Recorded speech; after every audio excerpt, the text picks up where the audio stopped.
Safely accessing the data in multiple threads needs proper synchronization.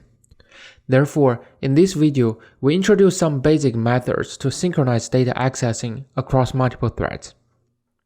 Let's first look at this example.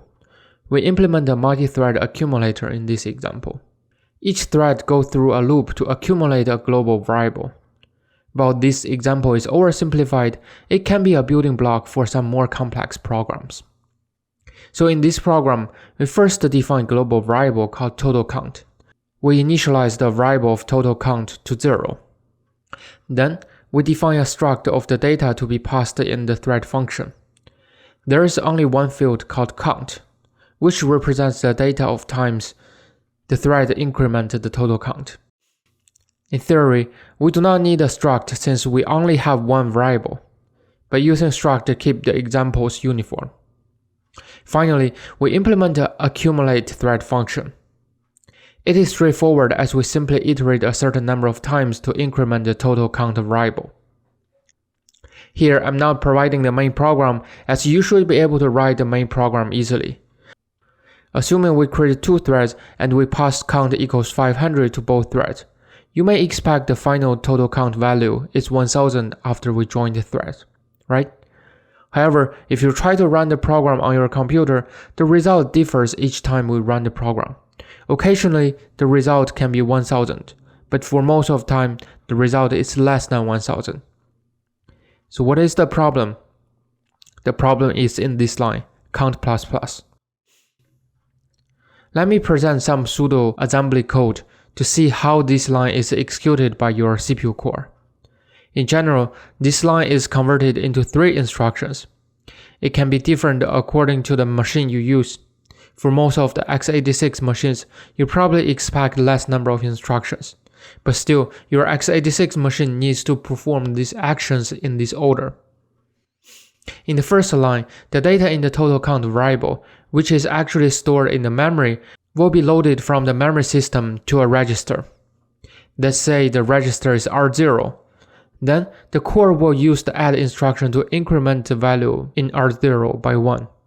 The incrementation result will be stored back to R0. Finally, the incremented result will be stored back to the main memory. We can visualize this process if two threads execute this line of code in parallel. In the beginning, the total count variable stores value 0, and the data stays in the memory. The load instruction brings the data to the R0 register. Then, each core will perform the add instruction independently. Finally, the cores store the value in their R0 register to the total count variable in the memory. What is data written in the memory? Both of them writes 1, but the incrementation was executed twice. Here's a mistake. Where does the mistake come from? We can consider a few cases. Let's say if multiple threads are reading one piece of data, it is totally okay. All the threads will get the correct data. If multiple threads write into a piece of data, it is not okay. Each thread may probably have updated data independently before writing the data back to the main memory. So only one write will take effect. Worse, because the hardware is not designed for simultaneous writing, the final result may not be the same as the data in any thread. So we say multiple writing is not acceptable. Finally, what about one read and one write? It is still not okay, since we cannot guarantee if the read gets the most updated data. To formalize this reasoning, we define these situations as race conditions or data races. We say that we have race conditions or data races when multiple threads access the data in parallel. When multiple threads access data in parallel and at least one thread is writing the data. Note that there are slight differences between the concept of race condition and data race. Race condition describes the code that may allow data race to happen. But because the CPU may not really execute the read and write in parallel, the actual data race may not happen. That is why you may still see the final result of 1000 in the previous example. When wrong results are actually being generated, we say data race happens. Where do we perform the read or write operation? In this example, it is the total count ++ line.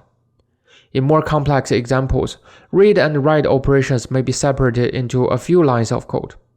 We name the piece of code that performs the read, modify, and write sequence critical region, as these regions are the code we need to protect. We should not let multiple threads enter these regions at the same time.